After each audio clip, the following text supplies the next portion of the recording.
अपराधों तथा अपराधियों का वर्गीकरण। अपराधों तथा अपराधियों का वर्गीकरण। विधि द्वारा निषिद्ध घोषित किए गए मानव आचरणों को अपराध कहा जाता है। जो विधि द्वारा निषिद्ध घोषित किए जाते हैं ऐसे मानव के आचरण को अपराध कहा जाता है। और ये ऐसे समाज विरोधी कृत्य होते हैं जो जनसाधारण के भय से, जनसाधारण के डर से और आतंक से उत्पन्न होते हैं। ये ऐसे समाज विरोधी कृत्य होते हैं जो जनसाधारण के भय और आतंक से उत्पन्न करते हैं और अपकारित व्यक्ति को क्षति पहुंचाते हैं। प्रत्येक देश की जो दंड विधि होती है उसमें विभिन्न अपराधों की परिभाषा और उसके लिए दंड का उल्लेख रहता है। केवल वे ही आचरण या कृत्य अपराध माने जाते हैं जो दंड विधि में अपराध के रूप में समाविष्ट हैं।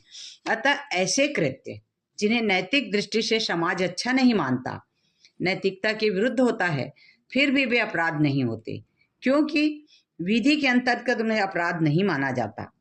जैसे यदि कोई व्यक्ति जिन्हें तैरना नहीं आता, अच्छी तरह से तैरना नहीं आता या तैरना अच्छी तरह से आता है और किसी डूबते हुए व्यक्ति को बचाने में सहायता नहीं करता है, किसी व्यक्ति को तैरना बहुत अच्छी तरह से आता है लेकिन वो किसी डूबते हुए व्यक्ति को बचाने में सहायता नहीं करता है, तो उसका यह कृत्य अपराध नहीं माना जाएगा। नैतिकता के विरुद्ध है, लेकिन सामाजिक दृष्टि से वह भर्त्सना और निंदा का पात्र अवश्य होगा। इसी प्रकार ऐसे क्षेत्र में जहां मद्य निषेध लागू ना हो, मद्यपान करना अपराध नहीं है, भले ही समाज इसे कितना भी बुरा क्यों ना मानता हो। अपराध की विधिवेत्ताओं ने अलग अलग परिभाषाएं भी दी है। जैसे गिलिन ने दी है, अपराध एक ऐसा कृत्य है एवं दुराचरण है, अपराध एक ऐसा कृत्य एवं दुराचरण है जो समाज के लिए हानिकारक एवं स्थानीय विधि का उल्लेख है। तो ये गिलिन की परिभाषा थी। सदरलैंड ने कहा कि अपराध मानव का ऐसा आचरण है जिससे आपराधिक विधि का उल्लंघन या अतिक्रमण होता है। टैफ्ट ने कहा है कि अपराध एक ऐसा कार्य है जिसका किया जाना दंड विधि के अधीन निषिद्ध है तथा किए जाने पर विधि द्वारा दंडनीय है। और क्रॉस और जोन्स ने कहा है कि अपराध एक ऐसा विधिक अपकार है जिसके उपचार के तौर पर राज्य द्वारा अपराधी को दंडित किया जाता है। यदि ऐसा कोई कार्य करता है व्यक्ति जो अपराध की श्रेणी में आता है तो राज्य उसे दंड देता है। और अपराध के तत्व, अपराध के कौन कौन से तत्व हैं? कोई कार्य अथवा कार्यलोप, कोई कार्य अथवा कार्यलोप किया जाना। दूसरा, इसके लिए व्यक्ति का सक्षम होना। ऐसा कार्य, तीसरा, ऐसा कार्य या कार्यलोप स्वेच्छा से किया जाना। चौथा है कार्य अथवा कार्यलोप का दुराशय से किया जाना। पांचवा, ऐसे कार्य का कार्यलोप से किसी को हानि या क्षति पहुंची हो, हानि या क्षति पहुंची हो। छठवा है ऐसे कार्य या कार्यलोप का विधि द्वारा दंडनीय होना। तो अपराध के मानसिक तत्व, ये तो हुए अपराध के तत्व। कोई भी कार्य अपराध होने के लिए दो चीजें जरूरी है, पहला आशय और दूसरा कृत्य का किया जाना। यदि उसका आशय अपराध करने का नहीं था और कृत्य हो गया तो वो अपराध की श्रेणी में नहीं आएगा, और यदि उसका आशय है और कृत्य नहीं हुआ तो भी अपराध की श्रेणी में नहीं आएगा। तो अपराध के मानसिक तत्व कौन कौन से हैं? अपराध के तत्वों को हमने देखा, दुराशय, मेंसरिया, इसका एक महत्वपूर्ण तत्व है। वस्तुतः मानसिक तत्व का एक अंश अपराध कारित करने में दुराशय के साथ अन्य कई मानसिक तत्वों का समावेश रहता है। अब मानसिक तत्व कौन कौन से हैं? पहला है आशय, इंटेंशन। दूसरा है दुराशय, मेंसरिया। तीसरा है हेतु, मोटिव। चौथा है ज्ञान, नॉलेज। निर्दोषिता, तथ्य की भूल और विधि की भूल, मिस्टेक ऑफ फैक्ट और मिस्टेक ऑफ लॉ। ये हो गए मानसिक तत्व। इन्हें अपराध के मानसिक तत्व के रूप में माना जा सकता है या माना जाता है या कहा जाता है। अपराधों का निर्धारण करते समय इन तत्वों को ध्यान में रखा जाना आवश्यक है। यदि ये तत्व हैं तभी वो कार्य अपराध की श्रेणी में आएगा। अपराध का वर्गीकरण विद्वानों द्वारा अलग अलग प्रकार से किया गया है। W.A. बांगर ने कहा है कि अपराध 3 प्रकार के होते हैं। कौन कौन से 3 प्रकार? पहला राजनीतिक अपराध, दूसरा आर्थिक अपराध, तीसरा लैंगिक अपराध और चौथा में इन्होंने जोड़ा है विविध अपराध। तो इस प्रकार बोंगर ने 3 अपराध, राजनीतिक, आर्थिक और लैंगिक को जोड़ा है और अन्य सभी अपराधों को विविध अपराधों की श्रेणी में रख दिया है। पहला राजनीतिक अपराध। राजनीतिक अपराध क्या है? ये अपराध इन के इन प्रकारेण सत्ता प्राप्त करने से संबंधित होता है। जब विधि पूर्वक ढंग से सत्ता नहीं प्राप्त की जा सकती तो इसे प्राप्त करने के लिए अवैध तरीके अपनाए जाते हैं। इसको राजनीतिक अपराध की श्रेणी में रखा गया है। दूसरा है आर्थिक अपराध। आर्थिक अपराध वे होते हैं जो अन्य व्यक्तियों के आर्थिक हितों के विरुद्ध किए जाते हैं। इन अपराधों में संपत्ति या आर्थिक हितों को हानि पहुंचाना, चोरी, आर्थिक कदाचार, एक औद्योगिक गृह के श्रमिकों की संख्या को कम कर देना या प्रतिद्वंदी कारोबार समूह को प्रतिस्पर्धा से समाप्त कर देना, ये इस प्रकार के अपराध होते हैं आर्थिक अपराध। तीसरा है लैंगिक अपराध। लिंग से संबंधित अपराधों को लैंगिक अपराध कहते हैं, जैसे बलात्कार, गुदा मैथुन, समलैंगिकता, जार कर्म, सिनेमा में लैंगिक प्रदर्शन, कुछ स्थानों पर सजीव लैंगिक प्रदर्शन, इस प्रकार के लैंगिक अपराध में आते हैं। लैंगिक अपराध एक स्थान से दूसरे स्थान पर तथा काल चक्र के अनुसार अलग अलग हो सकते हैं, भिन्न भिन्न हो सकते हैं। जैसे व्यपहरण का केस, अपहरण का केस, जहाँ तक वो अलग अलग स्थानों में अपहरण करके ले जाएगा वहाँ तक वो लैंगिक अपराध की श्रेणी में आएगा। रेप का केस भी एक जगह रायपुर है, जगदलपुर है, बस्तर है, अलग अलग जगहों में इस तरह के अपराध, रेप के अपराध कर रहे हैं तो ये भी लैंगिक अपराध की श्रेणी में आएंगे, जो काल चक्र के अनुसार अलग अलग हो सकते हैं। विविध अपराध, वे अपराध जो तीनों कोटियों में नहीं आते, वे विविध अपराध की श्रेणी में आते हैं। अब सदरलैंड ने इस अपराधों का वर्गीकरण की आलोचना करते हुए कहा है कि पर्याप्त नहीं है, अपर्याप्त है। कैसे? लेमर्ट ने अपराधों का वर्गीकरण इस प्रकार किया है। कैसे किया है? स्थितिजन्य तथा परिस्थितिजन्य अपराध, स्थितिजन्य और परिस्थितिजन्य अपराध। दूसरा योजनाबद्ध और कम वृद्ध अपराध। तीसरा विश्वास के प्रति अपराध। तो व्यक्ति के विरुद्ध अपराध, ये तो हो गया सदरलैंड के अनुसार। सदरलैंड ने क्या कहा? व्यक्ति के विरुद्ध अपराध, संपत्ति के विरुद्ध अपराध और लोक शिष्टता, लोक व्यवस्था और लोक न्याय के विरुद्ध अपराध। सदरलैंड ने अपने अपराधों के वर्गीकरण में 3 श्रेणी बताया है। पहला व्यक्ति के विरुद्ध अपराध, दूसरा संपत्ति के विरुद्ध, तीसरा लोक शिष्टता, लोक व्यवस्था और लोक न्याय के विरुद्ध अपराध। तो बदलते परिवेश में अब एक नए प्रकार का अपराध और सामने आया है, cyber crime. Cyber crime, cyber अपराध। साइबर क्राइम क्या है? ये मुख्य रूप से इलेक्ट्रॉनिक मीडिया और इंटरनेट से जुड़ा हुआ है। प्रकृति के अनुसार अपराधों का वर्गीकरण 3 श्रेणियों में किया जा सकता है: व्यक्ति के विरुद्ध अपराध, संपत्ति के विरुद्ध अपराध और राज्य के विरुद्ध अपराध। अब व्यक्ति के विरुद्ध अपराध क्या है? इन्हें मानव शरीर के विरुद्ध अपराध भी कहा जा सकता है। जो मानव शरीर के विरुद्ध अपराधों में मुख्य रूप से निम्नलिखित अपराधों को शामिल किया गया है। चाहे पहला है उपहत्या, साधारण या गंभीर चोट। आपराधिक मानववध, हत्या, हत्या का प्रयत्न। तीसरा है दहेज मृत्यु। चौथा आत्महत्या का प्रयत्न। पांचवा आत्महत्या के लिए दुष्प्रेरण, ठगी, सदोष अवरोध, सदोष परिरोध, अपहरण, व्यपहरण, मुक्तिधन के लिए अपहरण करना, व्यपहरण करना, आपराधिक बल का प्रयोग करना, हमला करना, रेप, बलात्कार, अप्राकृतिक मैथुन, जारता। ये सब व्यक्ति के विरुद्ध केस में, व्यक्ति के विरुद्ध अपराध में आते हैं ये सब। डाउरी डेथ, दहेज मृत्यु, इसका अपराध जो है 304B में था, आईपीसी की धारा 304B, लेकिन अब चेंज हो गया है, कालांतर में संशोधन द्वारा जोड़ा गया है। इसका मृत्यु का कारण दहेज मृत्यु की बढ़ती हुई घटनाएं हैं। दहेज मृत्यु का अपराध जो है उसके गठन के लिए दहेज की मांग, और दहेज की मांग किससे की जाती है? मृतक स्त्री की मृत्यु के ठीक पूर्व उसके रिश्तेदारों से, उसके परिवारों से उसे यातना दिया जा रहा है, यातना दिया जाना आवश्यक है। स्टेट ऑफ उत्तर प्रदेश बनाम महेश चंद पांडे इस केस में, और कंसराज बनाम स्टेट ऑफ पंजाब, ये दोनों केसेस में ये बात कही गई है कि यदि दहेज की मांग मृतक स्त्री के रिश्तेदारों द्वारा की जाती है, उसके मृत्यु के ठीक पूर्व उसे यातना दिया गया है, तो दहेज मृत्यु का अपराध बनता है। इसी प्रकार Kishan Singh versus state of Punjab के केस में कहा गया है कि स्कूटर की मांग को लेकर पत्नी की हत्या करने को दहेज मृत्यु का मामला माना गया है। स्कूटर के लिए उसने पत्नी की हत्या कर दी। Devilal versus state of Rajasthan, इसमें दहेज मृत्यु के अपराध के गठन के लिए आवश्यक है कि मृत्यु के ठीक पूर्व मृतक को यातना दी गई हो, तभी वो दहेज मृत्यु के अपराध की श्रेणी में आएगा। सम्मति के बिना गर्भपात कारित किए जाने को Hasi Mohan Barman versus state of Assam के मामले में 313 आईपीसी इंडियन पेनल कोड के अंतर्गत अपराध माना गया है।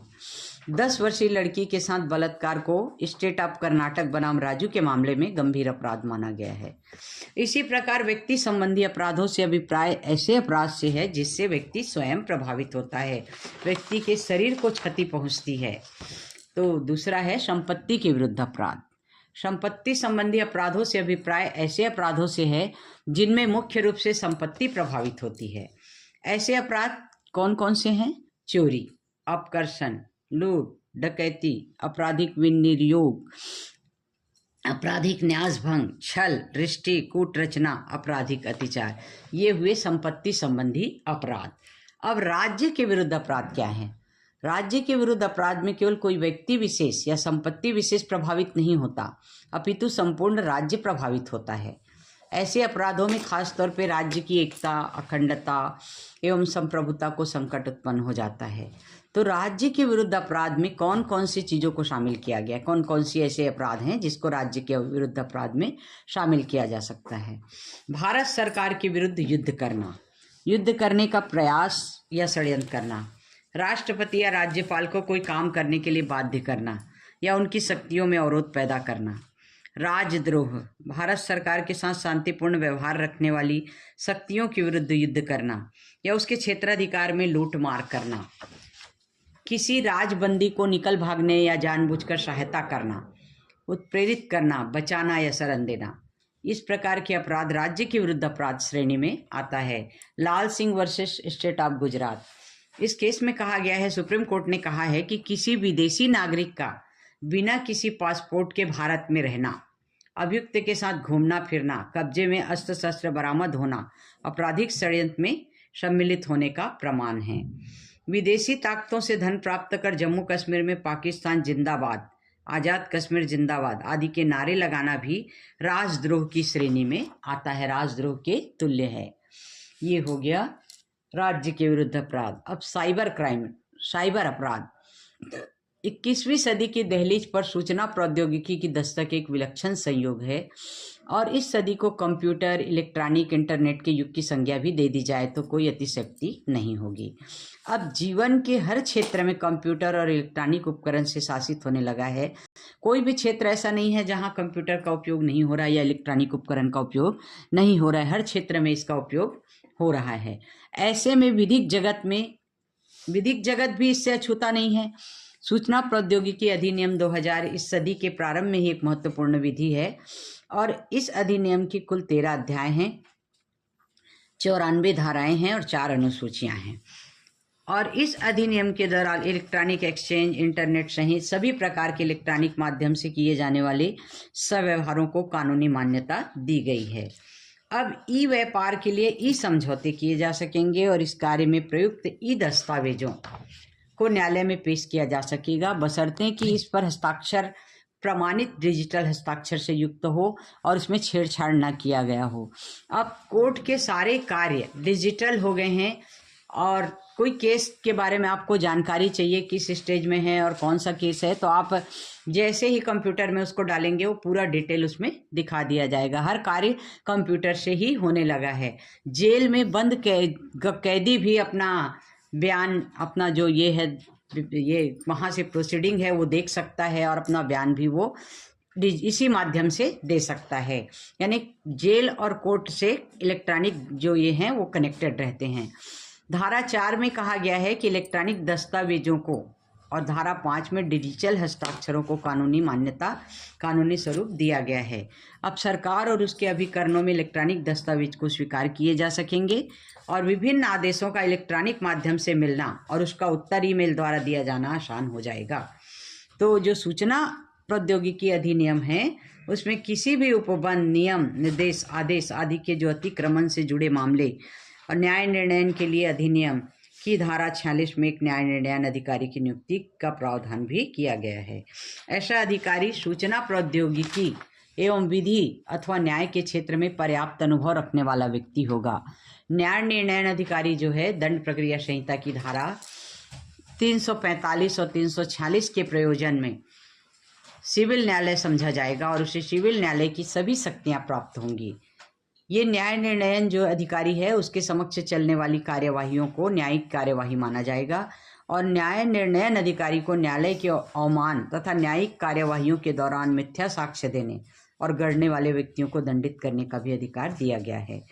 तो साइबर अपीली न्यायाधिकरण के आदेशों के विरुद्ध अपील 62 धारा 62 के अंतर्गत ऐसे आदेश के 60 दिन के अंदर हाई कोर्ट में की जा सकेगी। साइबर अपीली न्यायाधिकरण के आदेश के विरुद्ध धारा 62 के तहत 60 दिन के अंदर उच्च न्यायालय में अपील की जा सकेगी और अपील में विधि तथा तथ्य संबंधी प्रश्न उठाए जा सकेंगे।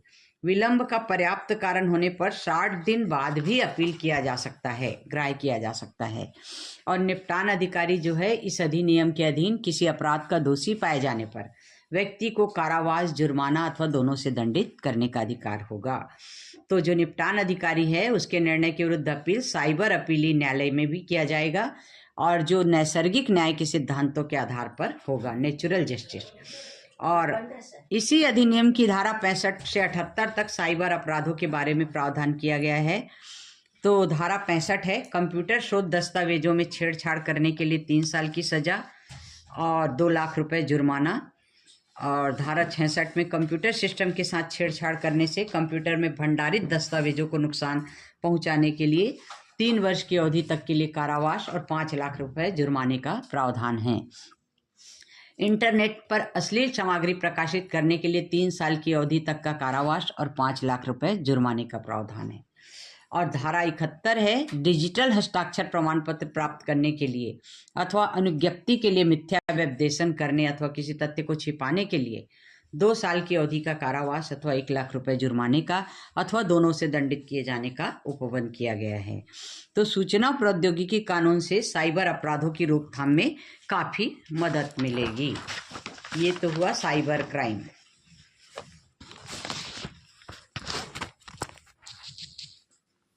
प्रक्रिया के अनुसार अपराधों का वर्गीकरण।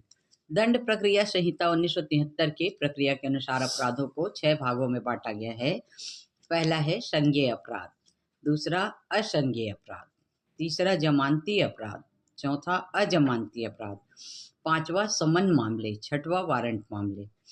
तो पहला है संज्ञेय अपराध। संज्ञेय अपराध, कॉग्निजेबल ऑफेंस। संज्ञेय अपराध से अभिप्राय ऐसे अपराध से है जिसमें पुलिस अधिकारी को किसी अभियुक्त या व्यक्ति को बिना वारंट के गिरफ्तार किया जा सकता है। ऐसे अपराध सीरियस नेचर के होते हैं, गंभीर प्रकृति के होते हैं और संगीन जुर्म की श्रेणी में आते हैं, संगीन जुर्म कहा जाता है। असंज्ञेय अपराध। असंज्ञेय अपराध में नॉन कॉग्निजेबल ऑफेंस। असंज्ञेय अपराध से अभिप्राय ऐसे अपराध से है जिसमें पुलिस अधिकारी किसी व्यक्ति या अभियुक्त को वारंट के बिना गिरफ्तार नहीं कर सकती। ऐसे अपराध जो है सामान्य प्रकृति के होते हैं। और जमानती अपराध, बेलेबल ऑफेंस।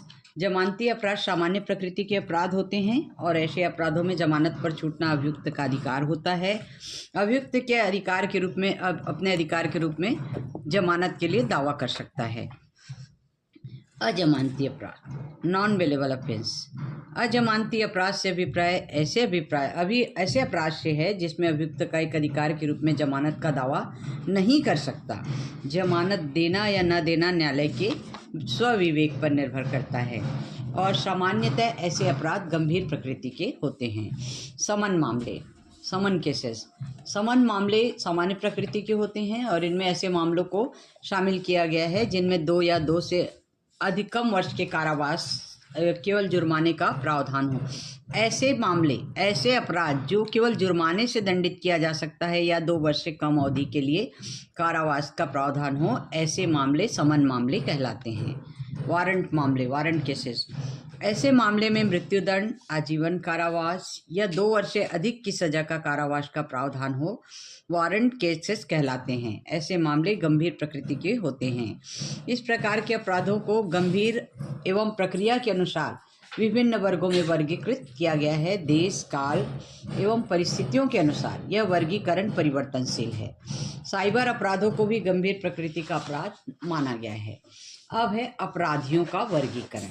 ये तो हो गया अपराध का वर्गीकरण। अपराधियों का वर्गीकरण। अपराध एक गतिशील डायनेमिक संकल्पना है जो समय और स्थान के साथ बदलती रहती है, परंतु अधिकांश अपराध ऐसे होते हैं जो प्रायः सभी जगह आदिकाल से अपराध माने जाते हैं, जैसे चोरी, डकैती, बलात्कार, लूटपाट, हत्या, अपहरण, राजद्रोह आदि ऐसे कृत्य हैं जिन्हें सभी जगह सदैव ही अपराध माना जाता रहा है। वर्तमान में सफ़ेदपोश अपराध जैसे कुछ नवीनतम अपराधों ने जन्म लिया है, जिसका दुष्प्रभाव व्यक्ति विशेष पर तो दिखाई नहीं पड़ता, लेकिन वे समाज के लिए गंभीर रूप से हानिकारक होते हैं और इन अपराधियों को अन्य सामान्य अपराधियों से भिन्न मानते हुए सफ़ेदपोश अपराधी कहा गया है। व्यक्ति समय समय पर कई प्रकार के अपराध कारित करता है। प्रायः ये देखा जाता है कि प्रत्येक अपराधी की अभिरुचि किसी अपराध विशेष में अधिक होती है और समय समय पर वह उसी प्रकार के अपराधों की पुनरावृत्ति करता है। कामातुर व्यक्ति अधिकतर लैंगिक शोषण के अपराध अधिक कारित करता है, जबकि सफ़ेदपोश अपराधी मिलावट, तस्करी आदि के अपराध कारित करते हैं। इन्हीं प्रवृत्तियों के आधार पर अपराधियों को विभिन्न वर्गों में वर्गीकृत किया गया है। तो कैसे वर्गीकृत किया गया है? लोमरेशो ने अपराधियों का वर्गीकरण 4 भागों में किया है। पहला है जन्मजात अर्थात जन्मतः अपराधी, बर्न क्रिमिनल्स, विक्षिप्त अर्थात मनोविकृत अपराधी, इंसेंस क्रिमिनल्स, कामातुर अपराधी यानी जो काम वासना लैंगिक अपराध से लिप्त रहते हैं। चौथा प्रसंगवश या आकस्मिक अपराधी। ये 4 प्रकार के अपराधी बताए हैं लोमरेशो ने। गेरोफेलो ने अपराधियों का वर्गीकरण कुछ अलग किया है। प्रारूपिक अपराधी पहला, दूसरा हिंसात्मक अपराधी, तीसरा सद्भाव रहित अपराधी, कामातुर अपराधी। इस प्रकार से 4 प्रकार इन्होंने बताया है। इसी प्रकार फैरी ने किया है, ये 5 प्रकार में वर्गीकृत किया है। पहला जन्मतः अपराधी, दूसरा आदतन अपराधी, तीसरा विकृत चित्त या विक्षिप्त अपराधी, आकस्मिक अपराधी और भावावेशी अपराधी। तो अपराध शास्त्रियों द्वारा अपराधियों का ये वर्गीकरण या तो अपने अनुभव के आधार पर किया गया है या फिर परिकल्पना के आधार पर। जन्मजात जो अपराधियों के वर्गीकरण की काफ़ी आलोचना हुई है। आलोचकों का ये कहना है कि व्यक्ति न तो जन्म से अपराधी होता है और न ही आपराधिकता वंशानुगत होती है। तो अपराध तो व्यक्ति परिस्थितिवश करता है, अतः किसी भी व्यक्ति को जन्मजात अपराधी नहीं कहा जा सकता। तो अपराधियों की जो शेष श्रेणियां हैं वो काफ़ी हद तक सही हैं। इन अपराधियों का उपचार भी सुझाया गया है अपराध शास्त्रियों के अनुसार। कैसे? पहला विक्षिप्त अथवा मनोविकृत अपराधियों, इन लोग को मनोचिकित्सीय उपचार पद्धति द्वारा ठीक किया जा सकता है। प्रसंगवश अपराधियों को चेतावनी देकर, भर्त्सना एवं परिवीक्षा का लाभ देकर सुधरने का अवसर दिया जा सकता है। प्रारूपिक हिंसात्मक एवं कामातुर अपराधियों, इनके लिए कठोर दंड ही समुचित उपाय है। तो अब इस प्रकार से अपराधियों के प्रकार में लोमरेशो ने क्या कहा है? जन्मजात अपराधी। जन्मजात अपराधी ऐसे होते हैं जो जन्म से ही वंशानुगत अपराधी होते हैं, स्वभाव से होते हैं।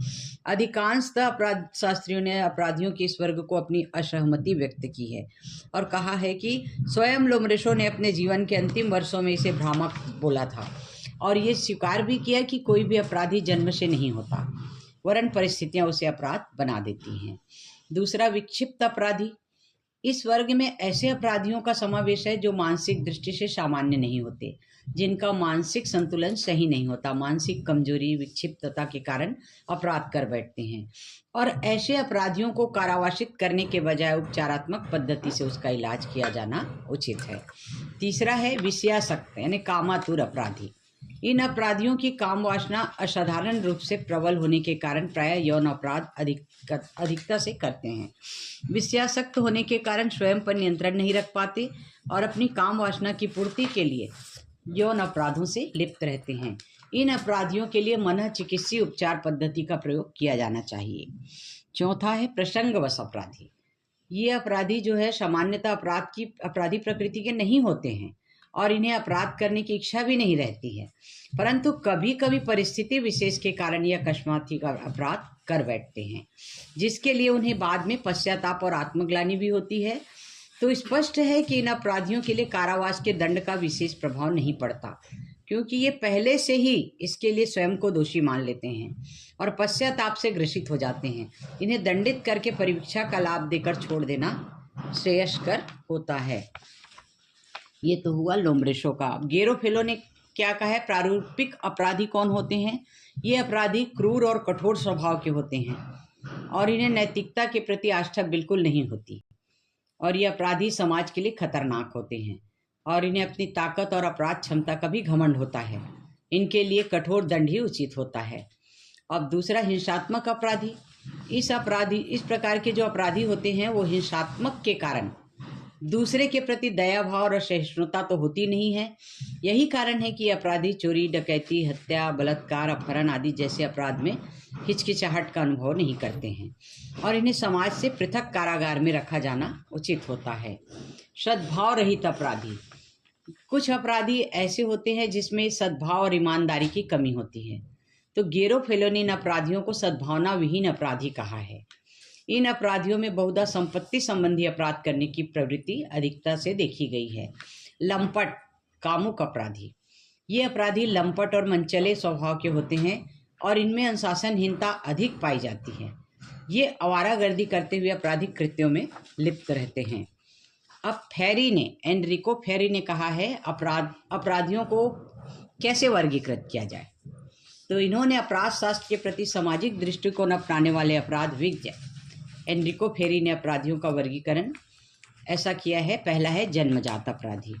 कुछ अपराधी जन्म से ही आपराधिक प्रवृत्ति के होते हैं, अतः ये आपराधिकता को सरलता से त्यागने में असमर्थ होते हैं। अभ्यस्त अपराधी, हैबिचुअल। ये फेरी के अनुसार अनेक अपराधी ऐसे होते हैं जो आपराधिकता को एक व्यवसाय के रूप में अपना लिए होते हैं। ये आदतन अपराधी भी कहे जाते हैं। आदतन अपराधी होने के कारण ये आपराधिक कृत्य में पारंगत हो जाते हैं और पकड़े जाने पर भी कारागार से मुक्ति के बाद पुनः अपराध करने में हिचकिचाते नहीं हैं। ऐसे अपराधियों को न तो परिवीक्षा का लाभ दिया जा सकता है और न ही भर्त्सना का। ऐसे अपराधी सामान्यतः दंड के भागी ही होते हैं, लेकिन अब धारणा यह बनने लगी है कि ऐसे अपराधियों को दंड से नहीं सुधारा जा सकता। ऐसे अपराधियों के लिए सुधार के लिए दो प्रभावी उपाय हैं। कौन से उपाय हैं? पहला है ऐसे अपराधियों को समाज द्वारा दूर किया जाना। दूसरा, उनके पुनर्वास की व्यवस्था किया जाना। Doctor M.J. सेठना ने कहा है कि आदतन जो अपराधी होते हैं, अभ्यस्त अपराधी होते हैं, उसका अभ्यस्त अपराधी बनने का कारण ये होता है कि समाज द्वारा इनका तिरस्कार किया जाना है।